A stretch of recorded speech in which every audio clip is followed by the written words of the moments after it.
ဟုတ်ကဲ့ကျွန်တော်တို့အခုကမိုးရွာရင်ပေါ့နော်မိုးရွာရင်ဆိုလာကနေဝက်တွေထွက်မှာလား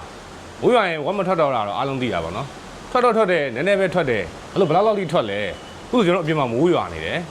ဒီမှာဆိုလို့ရှိရင်မီးပြတ်နေတာပေါ့နော်ဒီမှာဆိုရင်ချာဂျင်ဘရိကာတွေမှာချာဂျင် VA တွေမှာလည်းမီးမလင်းဘူးချာဂျင်တွေမီးမလင်းဘူးပေါ့နော်အဲဒါဆိုလို့ရှိရင် EPC မီးပြတ်တယ်ဆိုပါစို့အဲ့အချိန်ကြလို့ရှိရင်ကျွန်တော်တို့က power source ဆိုလာရှိမယ်ဘက်ထရီရှိမယ်ပေါင်ဆိုနှစ်စုရှိရပါတော့အဲကျွန်တော်ဆိုလာကိုကျွန်တော်တို့သွားကြည့်မယ်ဆိုလို့ရှိရင်ဒီမှာဆိုလာမှာထွက်တဲ့ဝက်ကခုမြင်ရတဲ့အတိုင်းပဲ100ဝန်းကျင်လောက်ပဲထွက်တော့တယ်အဲကျွန်တော်တို့ဘယ်နှနာရီရှိမလဲဆိုလို့ရှိရင်နေကင်းဒါနေ့လေ2နာရီလောက်ပေါ့နော်နေ့လေ2နာရီလောက်အချိန်နေ့လေ2နာရီဆိုလို့ရှိရင်ပုံမှန်နေထွက်နေတဲ့အချိန်ဆိုလို့ရှိရင်ဒါဆိုလာ8ချက်ထပ်ထားတာပေါ့နော်အနည်းဆုံးဝက်3000ဝန်းကျင်ကတော့အောက်ထစ်ထွက်တာပေါ့ဒါပေမဲ့အခုလိုမိုးရွာသွားလို့ရှိရင်ဝက်100လောက်ပဲထွက်တော့တယ်အဲ့တော့မိုးရွာပြီးတော့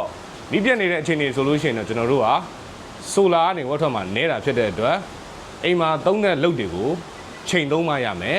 ညနေ9နာရီဆိုလို့ရှိရင်ဆိုလာကနေဝက်ကလုံးဝကျတဲ့အချိန်ကိုရောက်မယ်ဒီအချိန်မှာကျွန်တော်တို့ကပါဝါတွေကိုအိမ်မှာသုံးတဲ့လုပ်တွေကိုသုံးတာများသွားတယ်ဆိုလို့ရှိရင်ဘက်ထရီထဲမှာဂျမ်မဲ့အားက